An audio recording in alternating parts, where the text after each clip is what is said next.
Torah et Société, avec le grand rabbin Gilles Bernheim, aborde cette semaine, je dirais en préambule, la fête de Pessah, mais sous un angle un peu particulier, puisque nous allons aussi beaucoup parler de liberté. Pessah, c'est aussi la naissance d'une nation, c'est le nouvel an des rois, c'est la fête du printemps. Gilles Bernheim, bonsoir. Bonsoir. Pessah pour les Juifs est un jour de libération, la libération de l'esclavage. Alors, on entend très souvent ce mot dans la fête de Pessah, la liberté retrouvée.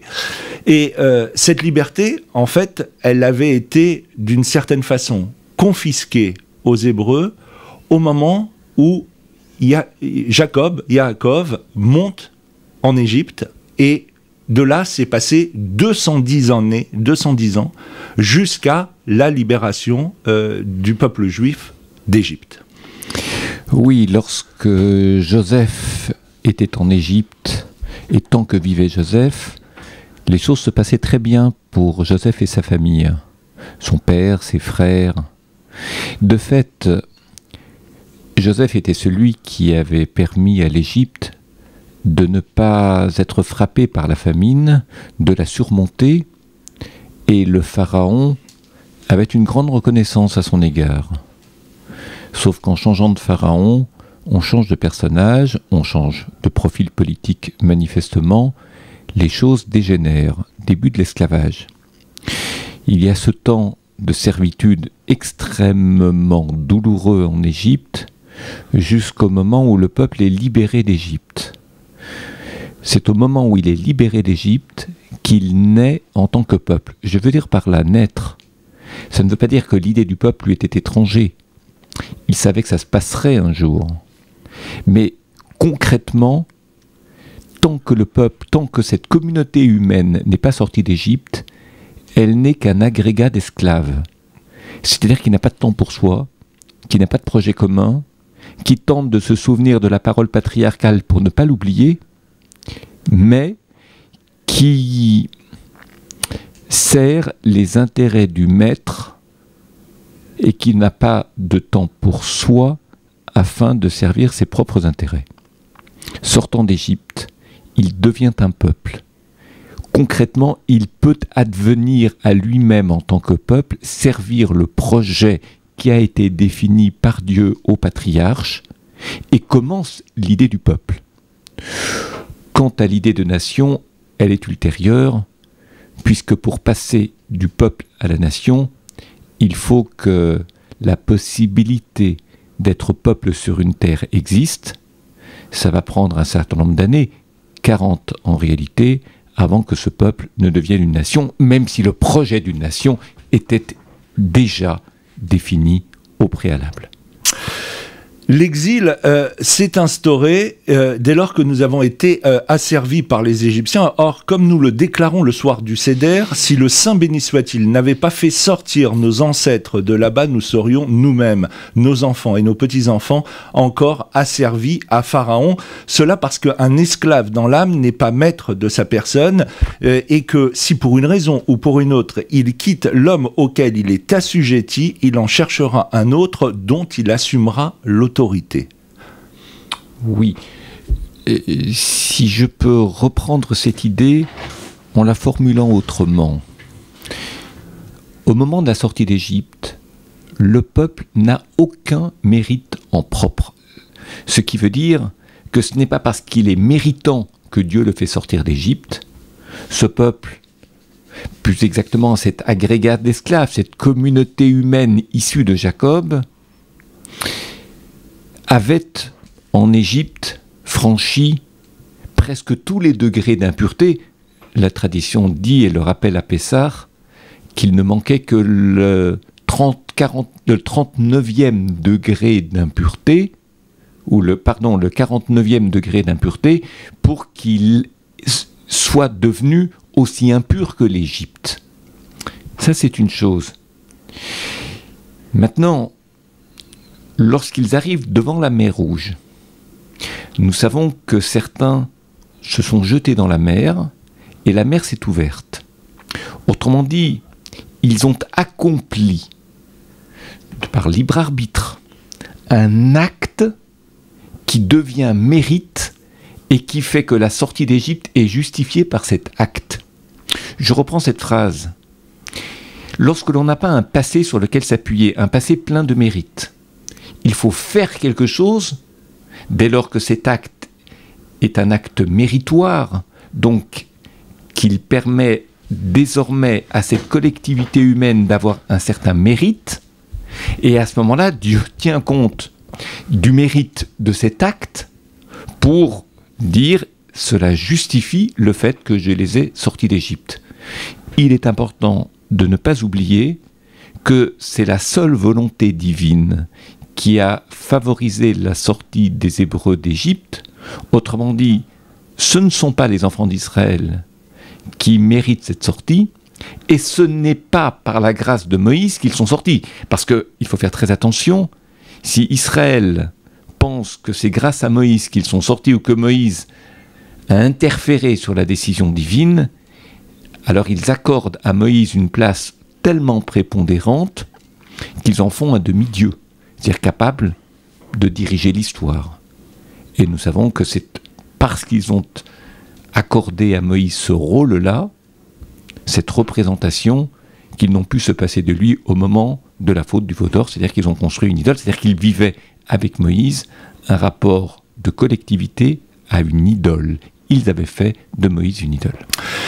Le Gaon de Vilna, dans son commentaire sur Pessah, parle aussi de l'exil et de la liberté comme le fait que le peuple juif, à ce moment-là, avait peur. La peur est synonyme, pour le Gaon de Vilna, d'exil ou d'asservissement. La peur de l'avenir, entendons-nous, on peut connaître le terme d'un parcours, autrement dit, l'objet de la promesse qui sera accordée au terme du parcours. Ce n'est pas pour autant que l'on sait comment atteindre ce but. Ce n'est pas pour autant que l'on a la force de faire ce parcours qui est plein d'épreuves, qui est rempli d'épreuves. Et ce n'est pas qu'Israël doutait, lorsqu'il était dans le désert, qu'il hériterait de la terre d'Israël, mais c'est que il se voyait déjà arriver en terre d'Israël. Il pensait que, puisque Dieu avait promis l'esclavage et avait promis la libération, le troisième terme, l'héritage de la terre d'Israël, se ferait, et entre guillemets, tout seul, facilement. C'est d'ailleurs la raison pour laquelle, après avoir franchi la mer Rouge, le peuple ramasse les richesses des Égyptiens, qui ont été traînés par les courants sur la rive.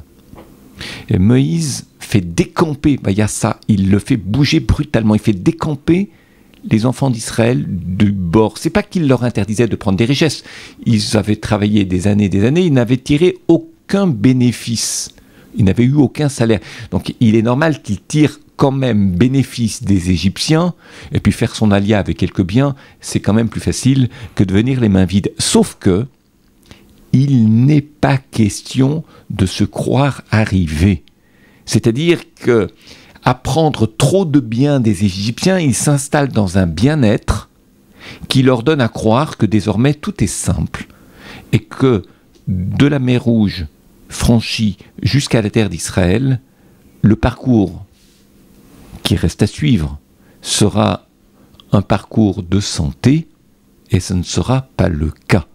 Désormais, il faut mériter la terre d'Israël par des actes et par son comportement. C'est ce que l'on appelle la véritable liberté. Ce être libre, pas seulement pour croire que le but à atteindre est raisonnable, est accessible et qu'on va y arriver, mais aussi pour savoir comment y arriver. La fin justifie un certain nombre de moyens. Et c'est très souvent sur les moyens qui seraient la butée. Il se voyait d'emblée atteindre l'avenir radieux qui lui était tracé sauf qu'ils ne savaient pas comment s'y prendre, surtout en l'absence de Moïse. Esclavage et liberté sont les deux notions essentielles de Pessah. Mais aujourd'hui, peut-on réellement parler de liberté? L'homme n'est-il pas toujours esclave de son rêve de liberté? Et en quoi cette liberté peut de nouveau conduire à une nouvelle forme d'esclavage? Première réponse à votre question. Lorsqu'ils sont sortis d'Égypte, Dieu a dit à Moïse et Israël que la sortie se ferait précipitamment et qu'ils devraient manger le pain de la hâte, à savoir la matzah, c'est-à-dire un pain qui n'a pas le temps de lever. C'est vrai, c'est-à-dire qu'il manque le temps pour que le pain lève. Mais soulignons l'importance de l'expression « il manque le temps ». Parce que lorsqu'on est esclave, on n'a pas de temps non plus. C'est-à-dire qu'on n'a pas de temps pour soi. Le temps qui passe ne sert qu'à servir les intérêts du maître. Il y a un dénominateur commun à la matzah et à l'esclavage, puisque la matzah rappelle que l'on a été esclave et qu'il n'est pas simple de se libérer de ce statut d'esclave. À savoir un pain sans temps, comme l'esclavage est une histoire sans temps, à soi. Ceci étant, il y a une autre réponse à la question que vous m'avez posée concernant la libération de l'esclavage. Vous savez, libérer une collectivité, libérer un peuple de l'esclavage peut être relativement simple. Il suffit de lui faire des promesses. Si je vous demande, est-ce que vous voulez être riche? Est-ce que vous voulez être plus heureux? Est-ce que vous voulez plus de liberté? Je suis sûr que vous allez répondre oui, et rares sont les gens qui répondent non. Mais la question est de savoir comment est-ce qu'on accède à cette liberté? Qu'est-ce que l'on en fait? Parce que la liberté, ce ne sont pas que des droits, ou ce n'est pas que des droits, c'est aussi des devoirs. Être heureux, pour en faire quoi? Le bonheur n'est pas une fin en soi, sinon c'est très gratifiant, mais ce n'est que narcissique, c'est jouissif, mais ça ne m'oblige en rien à l'égard de mon prochain. Donc, cela ne permet pas la création d'une relation au prochain, donc d'une société, d'un vivre ensemble. Et de fait, très souvent, lorsque des peuples sont asservis, il y a des hommes qui viennent leur dire « Est-ce que vous voulez telle chose, et vous voulez telle chose, et vous voulez telle autre chose ?» Les gens répondent oui, ils font corps avec leur chef, ils se libèrent de la tyrannie ou par exemple de la colonisation, je repense à l'Afrique, mais ensuite ils tombent dans les bras de ceux qui les ont fait sortir de là, qui deviennent leurs tyrans, et qui les réasservissent à nouveau. Pourquoi?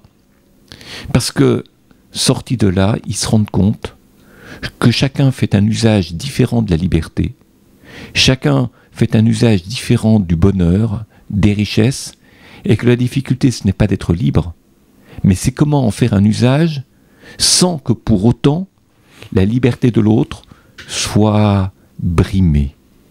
Et nous savons que ces problèmes sont beaucoup plus complexes, et que très souvent, parce que les problèmes sont complexes, un certain désordre s'instaure entre les gens qui sont devenus libres, et pour mettre fin à ce désordre, les tyrans viennent les contraindre, c'est-à-dire viennent les réinscrire dans une démarche qui évoque celle de l'esclave, c'est-à-dire qu'il n'est pas question de laisser le désordre s'installer, donc ils contraignent, et l'on trouve une nouvelle forme de tyrannie.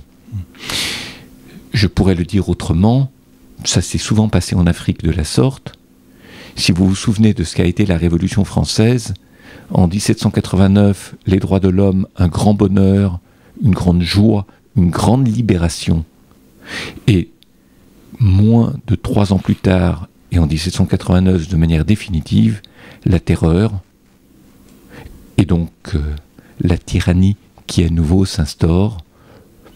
Ce sont des hommes et des femmes qui sont guillotinés, ce qui aurait été imaginable si peu d'années auparavant. Comment, en si peu de temps, est-on passé d'une idéologie de la liberté à celle de la violence, de la guillotine, et donc d'une fin de la liberté? Cette notion, cette réflexion sur la liberté dans le judaïsme, comment peut-elle s'appliquer à l'époque actuelle? On voit aujourd'hui partout en France des courants souhaitant plus de liberté. On l'a vu pour le mariage pour tous, on le voit en ce moment avec ce phénomène Place de la République et un peu partout en France, sur les nuits debout, sur la réflexion de ce que doit être la société, de se sentir plus libre, de décider soi-même de son avenir, d'essayer de faire comprendre aux politiques que, eh bien, aujourd'hui, certaines lois sont contraignantes pour l'épanouissement personnel et pour sa propre liberté. Comment aujourd'hui, vous qui êtes grand rabbin, vous voyez ces phénomènes, et en cette période de pré-Pessah, comment aujourd'hui mettre en parallèle cette notion juive de la liberté et de la fin de l'esclavage avec ce qu'on vit aujourd'hui? Écoutez, je vais vous répondre sur l'essentiel pour ne pas me perdre. Soit l'exemple que vous avez donné, celui de ces mouvements citoyens qui se réunissent pour laisser la parole, en discuter, réfléchir ensemble, décider en commun. Je n'ai rien à dire contre cela. Je trouve qu'il y a là un phénomène de bonne santé mentale, de bonne santé intellectuelle. Des citoyens qui ne se contentent pas de déléguer, sans d'ailleurs très bien comprendre ni ce qu'ils délèguent, ni à qui ils délèguent véritablement, mais qui sont appelés à réfléchir ensemble. Le deuxième volet est beaucoup plus compliqué, et sera beaucoup plus compliqué. Je ne sais pas quel sera l'avenir de ces mouvements, mais ce sera beaucoup plus difficile pour la raison suivante. C'est que la fonction du politique est aussi de gérer les tensions qui existent entre les citoyens.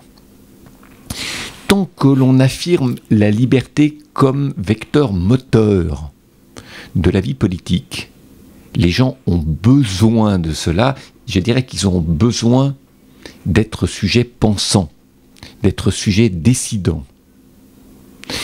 Le problème, c'est que lorsqu'une décision est prise, et lorsqu'ils parlent de vouloir peut-être choisir un candidat pour 2017 qui représenterait ces mouvements citoyens, un homme politique gère les tensions entre tous les Français. Il ne gère pas que les tensions des gens qui viennent à la place de la République ou de ces mouvements citoyens qui se retrouvent par petits groupes. Gérer les tensions entre tous les Français, c'est aussi gérer les tensions, c'est-à-dire les contradictions qui existent entre l'idée de liberté et l'économie mondiale, c'est-à-dire entre la liberté citoyenne et la mondialisation. Et là, ce n'est pas par un repli sur soi que l'on peut se sauver. Les choses deviennent beaucoup plus complexes à ce moment-là, et je pense qu'il faut bien différencier la définition de la liberté et les moyens qui y conduisent. La liberté peut être une fin en soi. Je prends l'exemple. Lorsque les 10 commandements sont donnés au mont Sinaï, ils attestent, ne serait-ce que par le premier commandement, que l'épicentre de la Torah, c'est le premier commandement, c'est la libération de toutes les servitudes, puisque la libération d'Égypte sert d'exemple premier, d'exemple central, d'exemple majeur. Le rapport que tu entretiens avec Dieu dépend de la prise de conscience que tu as du fait que c'est bien Dieu qui t'a fait sortir d'Égypte. C'est ce que dit, en l'occurrence, le premier commandement. Dès que les 10 commandements ont été énoncés, tout de suite après, au chapitre 22, début de la Parashat Mishpatim, la première des lois collectives qui est donnée à Israël ne manque de nous surprendre. À savoir, les lois du serviteur hébreu. Si quelqu'un vole et qu'il ne peut pas rembourser, alors il devient serviteur hébreu d'un maître hébreu. Il y a aussi le serviteur cananéen, mais ça c'est une autre catégorie.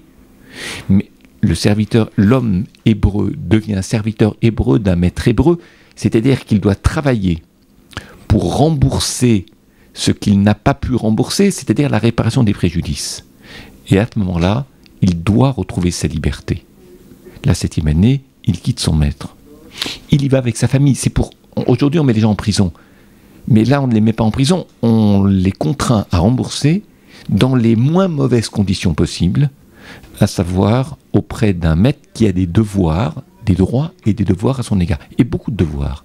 À l'égard du serviteur d'Hébreu qui vient avec sa famille, qui a un temps d'études chaque jour, etc. Donc une vie culturelle, une vie religieuse, une vie spirituelle chez le maître hébreu. Question que nous nous posons tous.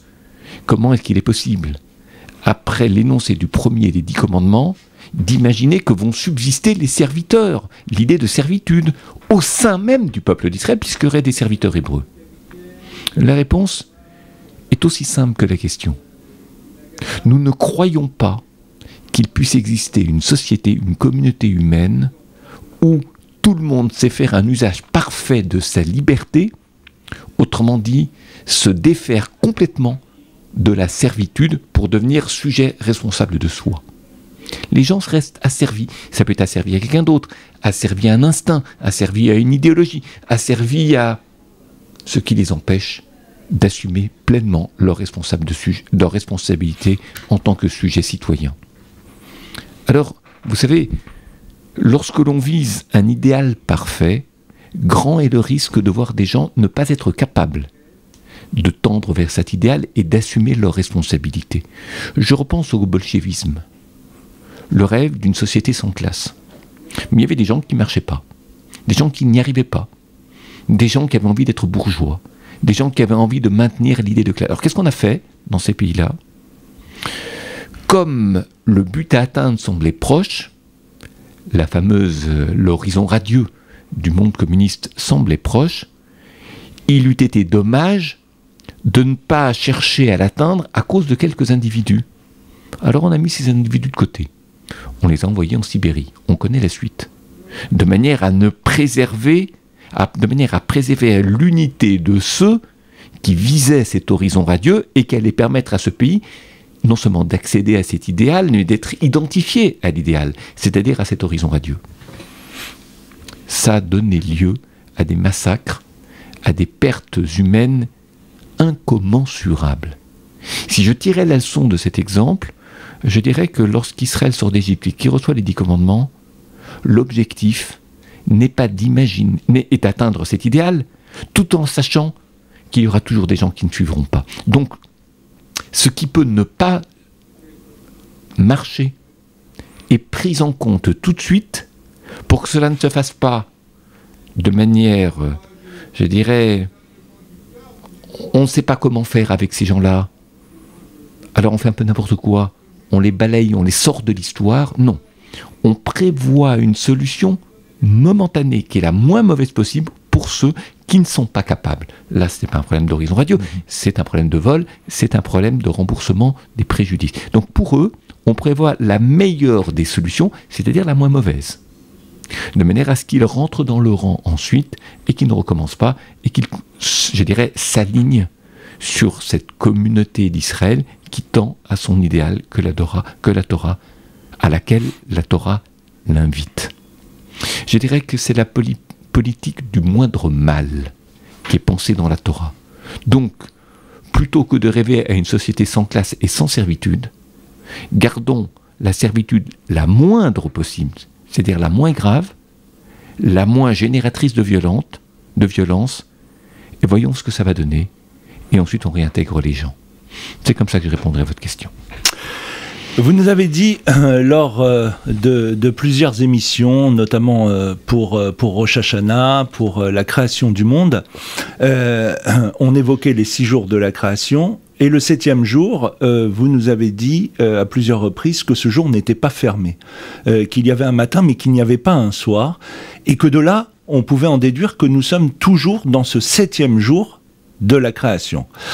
De la même façon, j'ai envie de vous poser la question concernant la fin des temps, ce qu'on appelle la Géoula, la fin de l'exil. On vient de parler de la sortie du peuple juif d'Égypte, de sa libération. On a vu ce que l'histoire a réservé au peuple juif. On a vu la création de l'État d'Israël, et pourtant, beaucoup parmi les Juifs disent que nous sommes toujours en exil. Alors, nous sommes sortis de quel esclavage et on est toujours dans cet esclavage-là, comme on est toujours dans le 7e jour de la création? La question que vous posez est assez compliquée parce que le mot servitude, le mot esclavage et le mot liberté, je dirais, ils n'ont pas la même signification. Le mot exil, on pourrait dire, les Juifs ont la possibilité de revenir en Israël, c'est leur sortie d'Égypte, c'est la fin de la servitude, c'est la possibilité d'advenir avec d'autres Juifs sur une seule et même terre, autrement dit, de bâtir une société dont on rêve, qu'elle soit la meilleure possible, et en tant que Juif pratiquant, qu'elle soit la plus fidèle aux mitzvot. Je peux le dire comme ça. On peut aussi dire qu'on peut vivre sur la terre d'Israël comme en exil. Je veux dire par là que les conditions de la restauration de la royauté, la restauration du Sanhédrin, la reconstruction du temple, que tout cela est encore très éloigné de nous. Donc il y a une part d'exil sur la terre d'Israël, et puis il y a une très grande violence à l'égard d'Israël. Tant qu'Israël est dans une situation aussi conflictuelle, aussi tendue avec ses voisins, il manque de ressources, que ce soit des Juifs pratiquants ou non d'ailleurs, il manque de ressources pour s'investir pleinement dans son projet sur la terre d'Israël. Ce qui préoccupe le plus, quand vous écoutez la radio, les radios juives le matin, vous écoutez les informations d'Israël, une des choses les plus préoccupantes reste la violence, reste les tensions, reste la question des territoires, reste, etc. Le jour où ce problème n'existera plus, qu'est-ce qui se passera? Est-ce que le peuple d'Israël voudra devenir, le peuple juif sur sa terre, voudra devenir un peuple comme un autre? Est-ce qu'il réfléchira? Est-ce qu'il s'investira dans une tâche culturelle, spirituelle, juridique, religieuse, etc., éducative, qui ferait de ce peuple un peuple différent des autres? Peut-être. Je ne suis pas prophète, je ne sais pas la suite. Ceci étant, je ne suis ni pessimiste ni optimiste. Je ne suis pas pessimiste comme l'était Yeshayahu Leibovitz. Je ne suis pas optimiste parce qu'en même temps, je sens très bien que certains problèmes ne se résolvent pas, ne sont pas résolus. Et que des hommes politiques ne font que gagner du temps. Pas tellement pour durer le plus possible au pouvoir, mais parce qu'ils ne savent pas résoudre de problèmes, donc ils espèrent qu'il va se passer quelque chose qui permettra, je dirais, aux cartes d'être rebattues. J'ai très envie de dire, je ne sais pas. Simplement, je ne sais pas. J'ai confiance. J'ai confiance en le peuple d'Israël, j'aime mon peuple, j'ai confiance en Dieu, j'aime la Torah, j'ai confiance en la Torah sur ses ressources, ce qu'elle peut donner à penser, la manière qui peut être la nôtre de changer notre regard sur des problèmes qui concernent tous les juifs, pratiquants ou non pratiquants, et les non-juifs, à partir de nos ressources bibliques, thoraïques, rabbiniques. J'ai confiance. Pour le reste, l'avenir le dira. Gilles Bernheim, je vous remercie. On se donne bien évidemment rendez-vous la semaine prochaine pour un nouveau numéro de Torah et Société. Bonsoir. Bonsoir.